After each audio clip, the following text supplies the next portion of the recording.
Along a lonely stretch of blacktop in rural central Texas, my friend Larry Sanders takes me on a tour of a partially restored Atlas missile site. The height of the Cold War, Curtis LeMay and the Strategic Air Command built and deployed the first intercontinental ballistic missile system.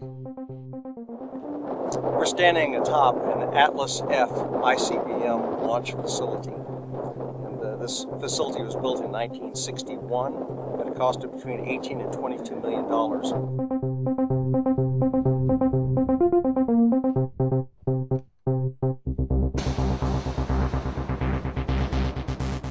There were two doors here that comprised what was referred to as the entrapment area.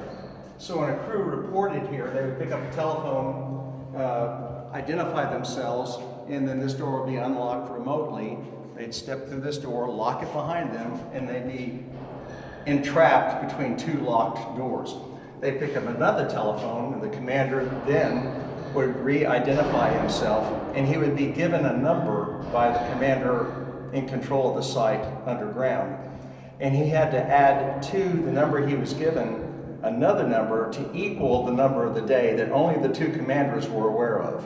And that's how they knew that it was a proper authorized visit by the new crew. Hang up the phone and the other door would be unlocked, and that would give them admission into the launch control area. Then they would encounter two closed 1-ton manganese blast doors. And these doors were designed in such a way that only one door could be open at a time. And that guaranteed that the crew would never be exposed to any explosion or threat externally. Manganese was used because it has a higher melting temperature than regular steel. But for two 1-ton doors rather, they still have total mobility, and it's remarkable how smooth these doors operate, even after all the years that have been exposed to a rather high humidity environment. But that's a 1-ton door on swing there, and it's just remarkably well balanced.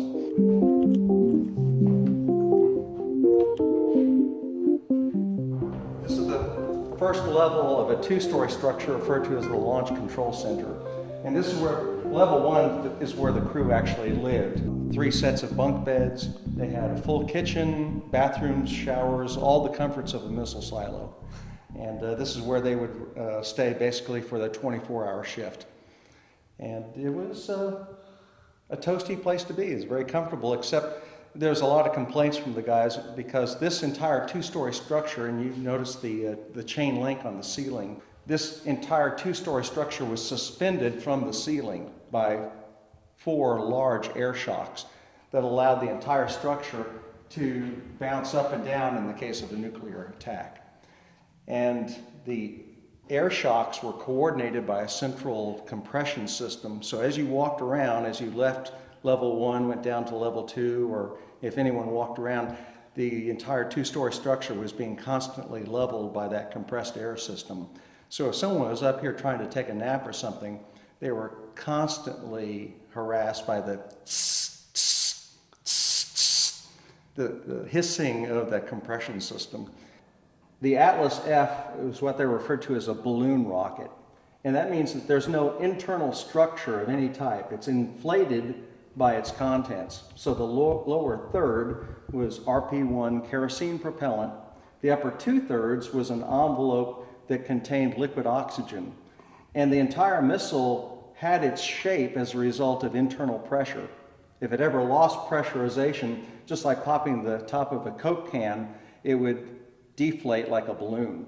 That's both a blessing and a curse because it's very difficult to maintain such a complex system, and because there's no internal structure, that's why you don't see any atlases on display at NASA or any of the air parks around the nation.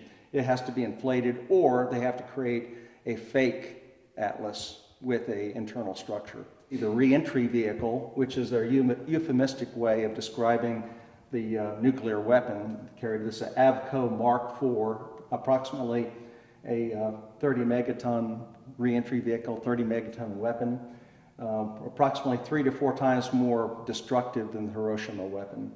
And the Atlas F, with its very accurate inertial navigation system, could deliver that reentry vehicle within a quarter mile over 8,500 miles away. So from any of the launch sites in the continental United States, it could reach any strategic point in the Soviet Union, which made it a very, very frightening weapon for the early 60s. And that's why it's a totally successful weapon system, and it was never challenged by the Soviet Union, obviously. And though we say that, well, we never used it, we spent all that money, remember it's a deterrent weapon. So the ultimate failure of a deterrent weapon would be its utility. In the event of a nuclear attack, obviously the crew did not have a desire to be buried alive in this structure. So the Corps of Engineers, Black & Veatch engineering consulting firm, etc., came up with an ingenious plan for escape, and that's the emergency escape system. From this trap door to the surface, there was a tube, a concrete tube filled with 4 tons of masonry sand that acted as a shock absorber and a heat absorber for the nuclear attack. After the attack, the crew could then escape through the emergency escape hatch by coming over to this pulling mechanism. They'd just pull down on that. It would release the lock on the door. The door would swing open and the 4 tons of sand would fall onto the floor and spread out just like sands in an hourglass. And the crew had an extension ladder they'd attach to the ladder here and then just crawl out. So they were guaranteed a egress mode that as you enter the Launch Control Center, you note that the no loan zone 2-man concept was mandatory. And that meant you could never come into the presence of either the weapon system in the silo nor in this control area without being accompanied by an individual who was equally qualified to do whatever you were here to do. So it's the ultimate team concept in that regard. What makes this physical site significant historically is what you're seeing surrounding us in the level 2 of the Launch Control Center. And that's the steel walls that you see around us. These steel walls comprise what is referred to as a Faraday box.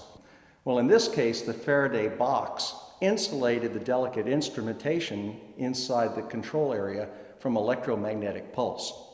Now, the reason that's historically significant, a number of historians have accused Curtis LeMay and the Strategic Air Command of creating a very accurate, devastating first strike weapon in the Atlas ICBM.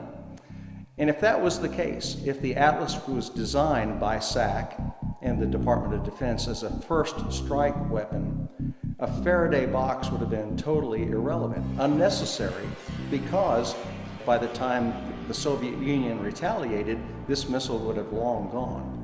After this system was deactivated, the Atlas ICBMs were sent to Norton Air Force Base in San Bernardino, California, and eventually refitted to be used as satellite deployment missiles. So all the Atlas E's and the F's were utilized for satellite deployment. So we got every penny out of those missiles, and of course, once again, these sites serve their purpose very, very well. We're exactly 45 feet underground, and this was the tunnel, the 40-foot tunnel that connected the Launch Control Center to the Atlas launch silo. And again, you have 2 one-ton manganese blast doors, but in this case, these manganese doors were here to protect the crew from the exploding Atlas.